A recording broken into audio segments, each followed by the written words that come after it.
We know the authorities, they tell us that why majority Muslims have been picked up. And the argument given was that when we analyze that in Punjab terrorism, majority people arrested, they were Sikh. In Ulfa, in Assam, majority were Hindus. In Tamil Nadu LTT, they were Hindus. So, but naturally in Bombay, because we think it's linked with Pakistan, Kashmir, it would be Muslims. I agree with you for sake of argument. If a terrorist attack is done in Punjab, the majority people living in Punjab are Sikh. So if majority Sikhs are arrested, it is logical. In Assam, majority are Hindus, so if Hindus are arrested, it is logical. In Tamil Nadu, majority people living are Hindus, so Hindus are arrested, logical. In Bombay, are the majority people living Muslims? The Muslims are in minority. So why are they being picked up in majority?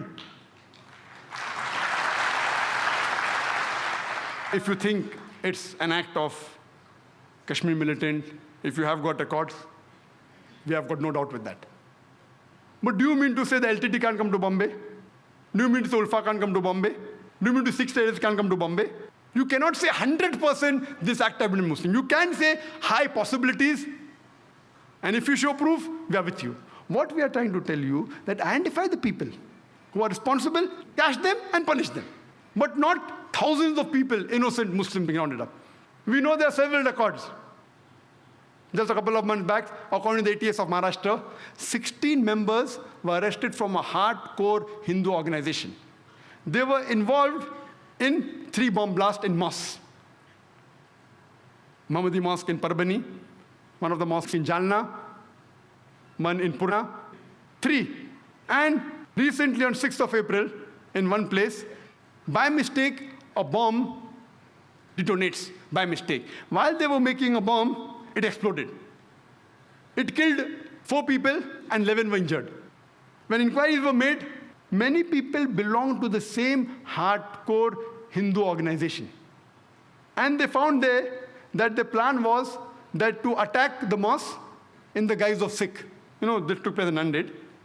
Sikh, why? Because there was a rift going on between the Muslims and Sikh. A Sikh girl married a Muslim boy, so there was tension, so they wanted to take advantage. So they wanted to do an act in the guise of Sikh. There are cases we know that Hindus have attacked wearing caps and beards.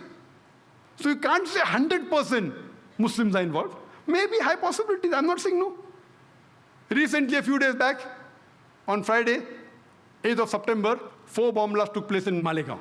One outside one of the mosques, one outside a graveyard, in which 35 innocent Muslims were killed and more than 100 innocent Muslims were injured. Again, prime suspect, LET. Can be, but not prime. Imagine, it is a game plan. It's a name game. If you go to America, it's Al-Qaeda. Here it is LET.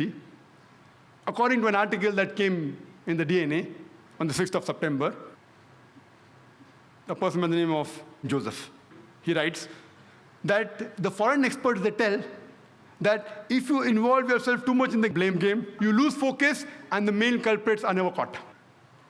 You do a proper investigation. If really they're caught, they have to be punished. Irrespective whether the terrorists are Muslims or non-Muslims, whether they belong to Kashmir, whether to Pakistan, whether Ulfa, whether LTT, if they are proved to be involved in that, they should be punished. I am not here to support any terrorist act, not at all. But if you want to get to the bottom of it, you should know that this should be done meticulously. We should take the citizens in confidence.